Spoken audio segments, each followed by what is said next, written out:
Hello again, everyone. Happy Tuesday, and I hope that your weather is much better than it was stormy yesterday.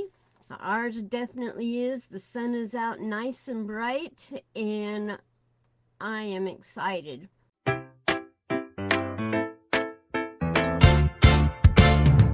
My story carries fire, and ignites purpose, inspiring others to look beyond what they can see, beyond the sacred teachings that hold them back from the true light.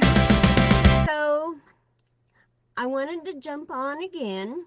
You know, this is Women's History Month, and I have a shirt that somebody local made, and I fell in love with it. And it says, well-behaved women. Let me see if I can get it up here where you can see all the lettering. Well-behaved women rarely make history. Sorry about it not being so clear, but it says, well-behaved women rarely make history.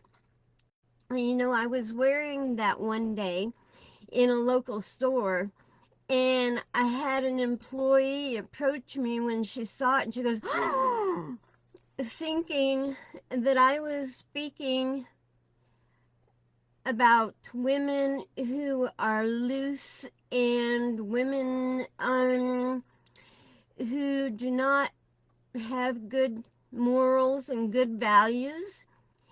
And when I brought to her attention some of the women in the Bible, like Deborah and like Jael and several of the other women, and said, were they well behaved for their time period?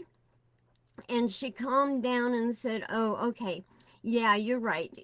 And so I explained to her, you know, how many women do you know that made history with being well behaved? So, you know, I've mentioned that I'm co-authoring with 13 other women on this book assignment called His Purpose, His Destiny, Her Purpose. And these are women who have had to deal with hard things. Some of it, like I've mentioned before, is surviving domestic violence. Some of it, like me, is cancer outside the box. Some of it is just other things that they've had, extreme brain injury, debilitating brain injuries, and just other things that have taken them down a very hard path. And I got to thinking about that this morning. And why do we avoid doing hard things? Why do we avoid hard paths? And I made myself a little bit of notes, so I'm trying to stick with it. You know, if you've watched our podcast, if you kept up with mine and my husband's podcasts, then you know that we have had to do some hard things on my outside the box cancer healing journey. And I have no regrets. Neither one of them have any regrets. And in fact, I was speaking with someone at an event about 2 weeks ago that he and his wife are both cancer survivors, and they did do the conventional route with chemo and radiation.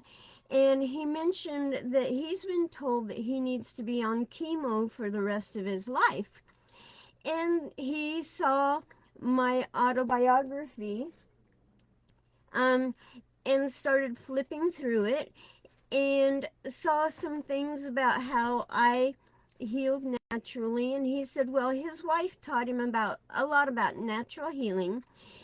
And so we just talked a little bit about it. And at the end of our conversation, he commented to me that I had inspired him to do better.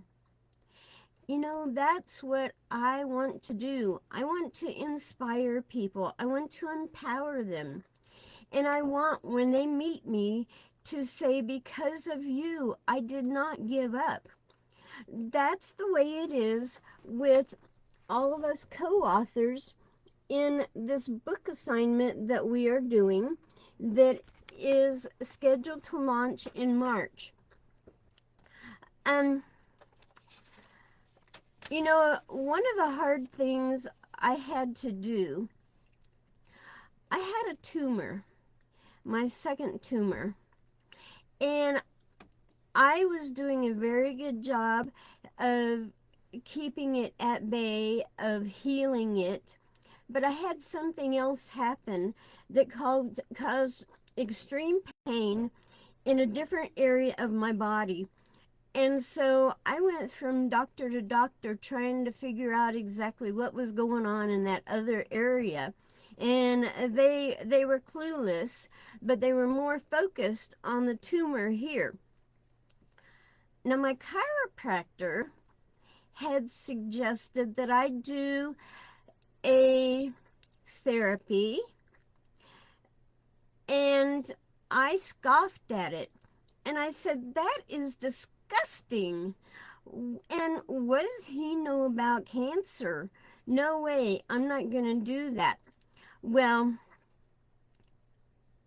it is something that is now part of my regular routine, and it's exactly what I had needed to heal that very painful situation that was going on in a different part of my body. But because I rejected the sound advice from somebody I trusted, and because I scoffed at it, I now have a big scar on my chest, and I'm missing lymph nodes, and I have a nerve that has been clipped underneath here, so I've had to be careful. For a long time, I could not feel anything. It's starting to heal, but there is still some numbness in there. For 25 years, think about having Novocaine in your jaw for the rest of your life. That's about how it feels. And I have to be extremely careful with what I eat because the lymph nodes can get congested and it can become so huge with congestion and so heavy. I've known of women who did not know that they had to be careful with what they eat, and they had to wear slings and carry their arm in a sling because it was so heavy. And that's one thing that I help people understand is that what we put in our mouths does really matter. So anyway, like I say, I rejected something that would have really helped and would have allowed me to avoid what's going on in here, which I have second by second feelings of what's going on here. It's a reminder of what happened.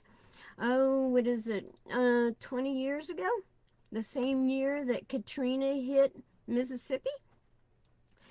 So something else that came.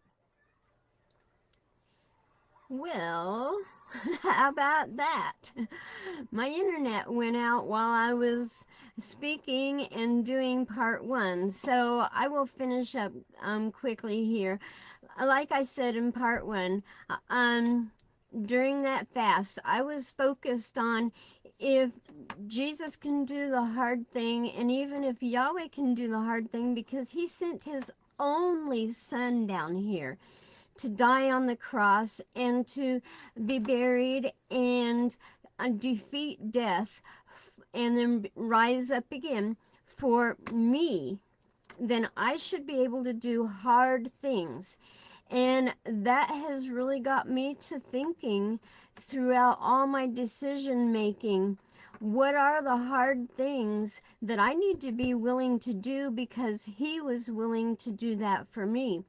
So, I just wanted to remind you too, during this Women's History Month, about the 14 of us women who are co-authoring and sharing. You know, it took strength and courage to be able to share our stories and to be able to get on and do live videos like this.